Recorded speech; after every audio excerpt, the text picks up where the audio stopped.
I just think guys are excited about getting the thing going.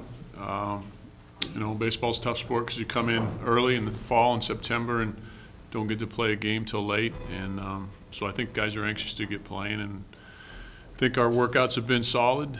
And I think that, you know, we're prepared to take the next step in practice this week and get a little better than we were last week. And we're anxious to make that happen today. So since Hank left the room, if there's any questions, go ahead. Perfect. I can. Where do you start with looking at the rotation?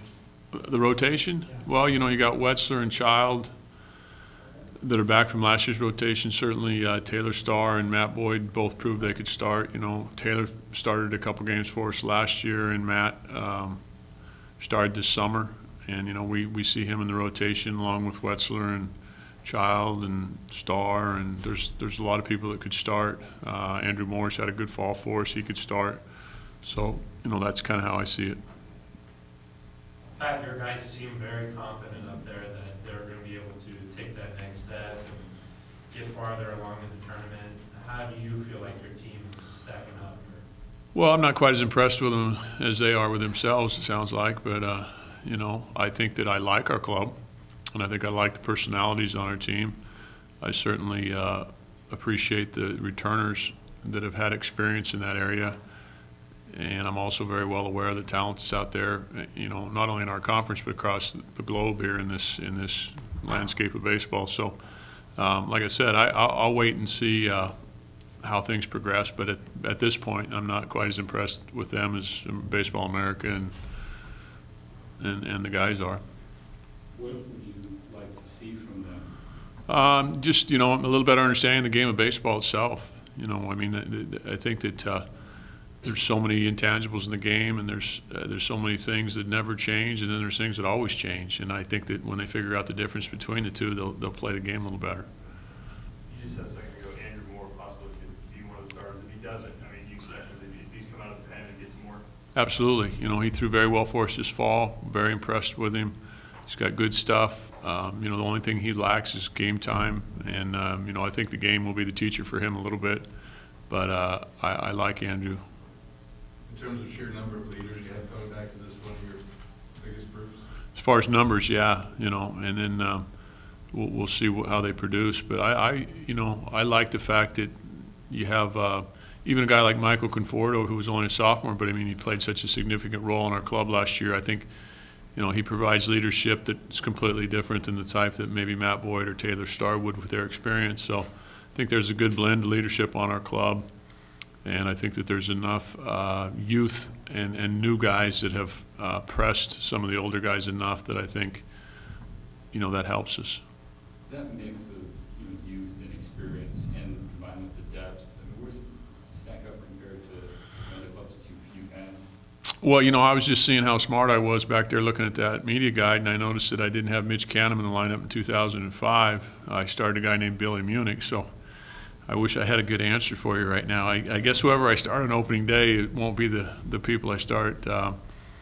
I think that club kind of emerges like that club did. You know, who knew that Cole Gillespie would become the guy? I think Cole's first 3 years here, he drove in 9 runs and had, you know, 1 home run. And so it's kind of a mystery to me a little bit, but you could look at our club and say, as far as offensive people are concerned, that they may be somewhat similar to some of those clubs. I don't think we quite have the speed that club had in 2006, but over the last couple, 2 or 3 or 4 years, I would say that offensively we should be as good as we've been before. For a guy like Conforto, people have a year of tape on him now. How do you expect him to come back as a sophomore and, you know, avoid a slump? Well, I think LSU had a pretty good tape on him, and you know, I mean, he makes adjustments. He's going to have to make adjustments this year because, you know, to think that he's going to drive in 76 runs, that probably won't happen. You know, he might drive in more. He might have more RBIs. I don't know, but if he doesn't, maybe they're more crucial RBIs. You know, who knows the situation? But I don't think that him, you know, trying to stack up the numbers the way they were I think he'll be a better hitter. I don't see Michael Conforto not being a better hitter. Matter of fact, he will be a better hitter. Now, whether his numbers match up or not, that depends on who hits around him, who hits in front of him, who gets on, who hits behind him, and how other people react to their role too. Are there guys who strike you as having made good strides since the end of last season? I think Tyler Smith, probably if I look at a guy that, looks like he's in a position to handle himself pretty well, I think Tyler Smith's made a huge jump. Jake Rodriguez has went through some tremendous adversity, and I think that he's a better player, I think he's got a different perspective on things, let's say. I think Jake let the game get to him a little bit last year, emotionally and mentally at times, that affected with the kind of player he was. I think that he has a new perspective of not only the game but of life, and that probably has helped him. It has helped him. It's noticeably better. I believe that I really believe that Danny Hayes is in better shape than he's been since he's been here. He's kind of we've had to patch him together 4 or 5 times, since he's been here. I think he's finally healthy, and I think he's going to have a big year for us. And he's very capable of playing more than one position. He can play the outfield, he can play first base, and he needs to be a solid defender for us. Do you see Jake playing in 3 spot? Absolutely. I think that Nate Esposito's done a nice enough job back there that it gives us the flexibility that Jake can go play second or third. I would just think that Jake would be on the field most of the time for us. Just brings a lot of energy to the game, a lot of passion to the game, and I think that he is, a tough enough guy. He's one of those guys we want on the field all the time. How do you see second and third stacking up, and who's kind of fitting into those spots? Well, we're playing Jared Casper and Jake Rodriguez mostly at third right now, and at second, there's a couple different options. Kevin Kai's coming off his surgery with his labrum tear, is certainly a better defender right now than he's been in the past because he's healthy. Andy Peterson is a kid that is very active for us. He's a kid that came in from Santa Ana that's be able to play the outfield, be able to play anywhere in the infield other than first base. I'm impressed with him, and then of course Jake Rodriguez can play there. So I think we got some depth there because Andy Peterson can swing over and play short if he had to. So that's how I see that. You talk about the guys who could fill, using the rotation. Given the depth that you have there, how has that affected how you're handling Jason, his recovery, and rehabilitation? Well, that is something that's really difficult to monitor because there's no barometer for you to know the exact time when a guy should come back from that type of an injury. He's a guy that we're going to protect because I think he's got a future. I'm kind of out of the mix with that as far as the progress because he follows a plan from the doctor and the trainer and the medical staff here at Oregon State. And then it just depends on how each guy recovers. There's guys that recover sooner than other guys with that particular injury. Jay seems to be doing very well when I see him. And, I think that he will be a guy that will work tirelessly to get back on the mound whenever he can, whether that's this year, next year, middle of summer, whatever it is. I just know he's gonna have himself ready whenever the earliest possible time that is within a safe window of time for him. Can you break down even more a little bit for us as far as repertoire and what you? Well, he's a 3-pitch guy with I like his breaking ball. It's somewhat of a 12-6 breaking ball. He sits anywhere from 87 to 91.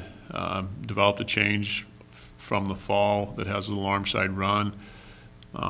Has pretty good tilt on his fastball. Throws the ball downhill. He's a competitive kid. We like Andrew. I think he's going to pitch for us, and I think especially early when you play 8 games and it's crazy. I don't know who made the schedule. I think Marty did. I'm going to have to call him up and find out what he's got going on with that. But we play 4 in Palm Springs, and we play 4 at San Diego State in a really short period of time, and therefore, it's vital that we not only get guys ready to get you a little bit further down the road, and we've been preparing for that. You know, for pitch counts are always in play in the first 3 weekends or 4 weekends, depending on the individual. But that we're going to have to get into our pen pretty good. So a little concerned about that. I know in the past you've kind of talked about going on the road for the first month and kind of having to deal with all of that.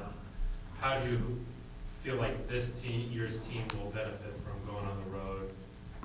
Well, I think they'll benefit from it because it's going to be warmer, and the scenery's going to be a little better. I don't know. I just think that, you know, this team's got to be a club that it doesn't affect them whether we're on the road. We're on a neutral site for the first 4, and then we play at San Diego State. It's always tough early when you go play somebody spin outside all the time on their own field. You know, that's always, unless it's turf. Then turf's like, you know, it's like playing on your front yard, you know, I mean, or your front room, your carpet, you know. But when you play at a site where somebody practices all the time, there's a little bit of an advantage there. But, you know, we should be just like everybody else coming out of the chute down there at Palm Springs. We're going to play 3 different opponents. We're going to play 4 straight days, and we're going to get 2 days off, and then we're going to get after it again. So it's pretty good run there early.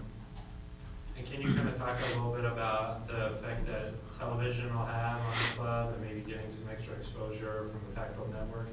You know, I think I think our conference speaks for itself as far as the championships that have been won, and certainly the exposure we get across the country with you know, representing our representation in the World Series is, you know, surpasses almost everybody, and so therefore, you know, I think this will help, but I don't think it's something that's going to be mind-blowing. You know, we hope that it doesn't keep people from coming to the yard when the game's on TV. I think we got 5 televised games, so I think we're in pretty good shape there. But, you know, this Pac-12 networks really is, I mean, it's a boon. I mean, the money that's coming out of it, I think, is going to really enhance the conference's ability to you know, showcase our conference kind of like the SEC, and I think that's one of the problems that we've had as far as a conference is the ability to market our conference. You know, Tom Hansen, I don't think did anything to market our conference in the sport of baseball. So this is nice to see the effort that's made for all sports.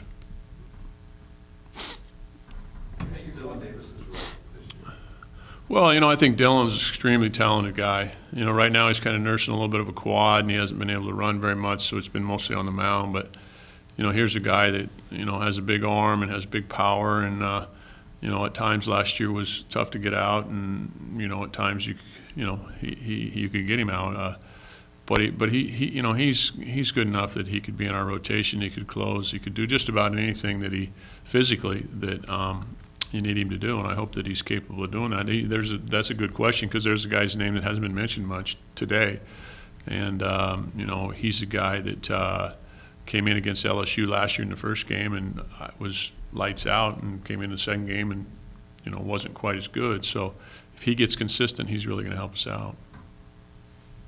You'd love to have Taylor back for another year. Watched him a little bit in the summer. Seemed like he was pitching well for the Knights. Just what he brings to the table, both on the mound and for the team. Well, he's just, you know, he's first of all, his story's kind of not only unique, but it's you know, it's pretty good roadmap there to recovery, and so guys like him, they respect the fact he's worked his way back, and most guys would have just given up on that thing after 3 surgeries and said, hey, I'll just go, you know, start punching the clock, and he didn't, and he hung around, and you know, I laughed when I walked in and found out he had another year, and I walked in my office and he was sitting there, and I said, hey, you know, you got another year? And he goes, really? I'm leaving for a job interview Monday. And I said, well, you might want to think about that. And so he did, and obviously came back. But he brings a lot of not only experience, but I think a lot of character to our club. And I really like T. You know, he helped us win some games last year. You know, I can tell you that. And I think he's better. I think he's better this year than he was last year. I think his breaking ball's better. He's more confident. I think, you know, he's further away from those injuries, that there's the fear in the back of his mind that it's, you know, something bad's going to happen, it's gone. And so he's had a good early spring for us. You had Andy Jenkins from the staff. How do you see him calling games? How do I see him calling games? I don't see him calling any games. Well, he's going to be coaching third base. Yeah, yeah. I think, you know, that out of the chute, I'll probably run the offense, and, you know, Andy and I will meet before games, before weekends, and lay that out. Kind of like what we did last year or over the last couple of years. You kind of lay out a game plan, and there's times where you can flash signs from the dugouts and relay what you want. There's times I'll let him have the freedom to do that on his own. But, you know, Andy's going to be a terrific coach here. You know, I see his face all over Oregon State baseball for a long time. This staff is, you know, a terrific staff to work with, and I think there's a lot of common ground on how we want to see things done. I think there's a lot of energy towards that ultimate goal, and I think that we work very, very well together, and I'm excited that Bales and Nate and Jenks and Matthews, and, you know, we got Dallas Buck on our staff now, and I just, you know, I think we got a good group of guys. But you know, Jenkins is a guy that just got done playing, what, 5-6 years of professional baseball. He's been on our staff. He knows what we want. He brings new ideas. Guys like him because he's, you know, he's young enough that he knows what they're talking about when they talk, and I don't, you know. I mean, I hear him talking and running their cell phones, and I blank it all out. But he knows exactly what's going on. He's got a pretty good thumb on things, so I really like Andy. Now, what about having Dallas back? You know, tell us a little how that worked out when you were with you guys. Well, you know, we didn't expect to have Dallas, and Dallas was in a situation where he was kind of trying to decide whether he wanted to start his career as a 8-to-5 guy or whether he wanted to go back and play some more baseball. Or this thing just kind of spurred where he called me on the phone and said, hey, you know, I'm taking classes online anyway. I really want to get involved again. I want to come back and coach. I said, well, come on back and we'll visit about it. And we did, and he's just started helping us out over the last, you know, 3 weeks. But I think hopefully he'll bring that toughness that he had as a competitor. He'll bring some of the things that don't have anything to do with X's and O's. I really like Dallas's demeanor. I like his work ethic. I like his makeup. And I really liked him on the mound on Friday. He was pretty good on Friday night. So I hope he brings some of that to some guys, and they understand. You know, I mean, the Friday night thing's cool and it's good, and there's times when we had our best guy go on Saturday. You know, I mean, that's happened before too. I just think that you sometimes you stumble on a Friday night guy. Sometimes it's like Dallas, and he's just clearly the guy you want coming out of the chute early. He's the guy you want on Friday night. And sometimes, you know, if you took Matty Boyd and you took Wetzler and you took Child, I think all of them could throw on Friday night. And who does that? I think we'll just see how we match up and who goes where. Coming back for your 19th year, having a club like this, I mean, do you still get the jitters or, you know, excitement coming back for a year like this? I don't think I get the jitters. I think you're anxious to get going. I know that every year you coach, you become wiser as to why you do coach, and I'm a fairly emotional guy when it comes to when I'm in competition, and when I mean that, I believe that I get into the game. You know, I don't just sit back and manage. I think managers are for big league players, and I think, you know, I coach. I like to coach. I like to be involved. I like to be in it, and I appreciate the players that allow me to do that. It's a way for me to express my competitiveness, and but I don't get nervous anymore. I mean, I get anxious. Are you excited about your club's potential, I guess? Yeah, I am. But, you know, potential is, unless it's put into use, is useless. So I always say what they always ran around the minor league ballparks: prospect is suspect that don't expect. So I hope we our expectations are fulfilled. I don't for any reason see any reason we can't be a very good baseball team. But I also know that the game isn't played, you know, in the paper, and it's not played outside the white lines, and whoever crosses the white lines gets to play. And we certainly coach that way. You know, that I don't feel like I'm a coach that thinks it's about me, and that I want the attention based around you know, how I'm going to trick people. You know, we're going to run a trick play, and win the game. And you know, I just think it's about the players, man. I mean, we're going to give them every opportunity to become the best player they can, and then they got to go play the game. Can you talk a little bit about the Civil War rivalry and how that team down the road gets a little better involved, might enhance programs? Well, I think it's good that anytime you're playing somebody that's that close in the conference, it's helped us out with that. I feel like I have a Civil War every weekend, so there's nothing special to me about playing them as it would be playing Stanford or Arizona State. They certainly have resources. The first year they were in the conference, we played them. I think we played them the first game of the year in conference. And the one thing I said after the game was that if anybody doesn't think they're not going to get good players in any sport they have here, they're mistaken, because they're going to get good players, and they've got very good players. So it's a very good program. It's a program that we appreciate playing, and that proximity has made it exciting for our fans and for everybody around it. And we certainly have had them in some big games in the last 2 years when it mattered for both teams.